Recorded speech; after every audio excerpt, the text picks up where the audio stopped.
Curiosity. The objective of this exercise is to think outside the box and to challenge assumptions that may restrict creativity. Everyone knows how to make paper planes, right? Turns out that assumptions and previous knowledge often constrain how we think of the world, even for something as simple as building a paper plane. This activity helps students make those assumptions more conscious and helps them learn to think outside the box when completing a task. First, have students gather all materials needed. Each participating student will need 10 sheets of paper. Students will also need to find a space 10 feet long, either inside or outside. Have them use masking tape or any other available material to set a start line and a finish line. The line should be approximately 10 feet apart. You can direct this activity virtually with a large group of students by having students set up their own space in their own home. If you have multiple students in the same space, you can have them share the start and finish lines, but give each student a different colored paper to differentiate the planes. Deliver the following contest rules to students. The objective of this activity is to make paper planes and try to get as many of your planes across the finish line as you can in the given amount of time. You'll have 2 minutes to strategize and plan for how to build your planes. During these first 2 minutes, you will not be allowed to start building your planes. You can only strategize.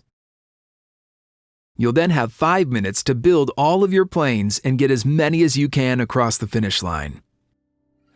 Have students start on the activity after you deliver the instructions.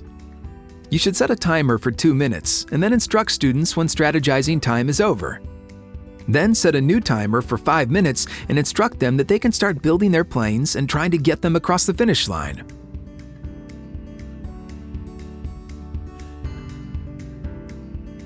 At the end of the 5-minute period when the activity is finished, ask students to provide a count of how many planes they were able to get across the finish line. Have students reflect on their process and strategy. They should share their thoughts about what went well and what didn't. If you're leading this activity with multiple students, ask them to share their strategies with one another. Ask students what assumptions they made that inform their strategy. For example, did you think to look up strategies for building planes online before starting? Did you assume that the paper had to be folded into the shape of a plane? Did you assume that the plane had to fly through the air? The rules of this activity are purposely very few.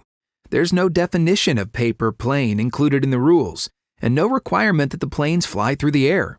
As such, acceptable strategies include, but are certainly not limited to, making balls of paper and throwing them across, easier than planes, or putting the planes in a wheeled chair and rolling the chair across the finish line.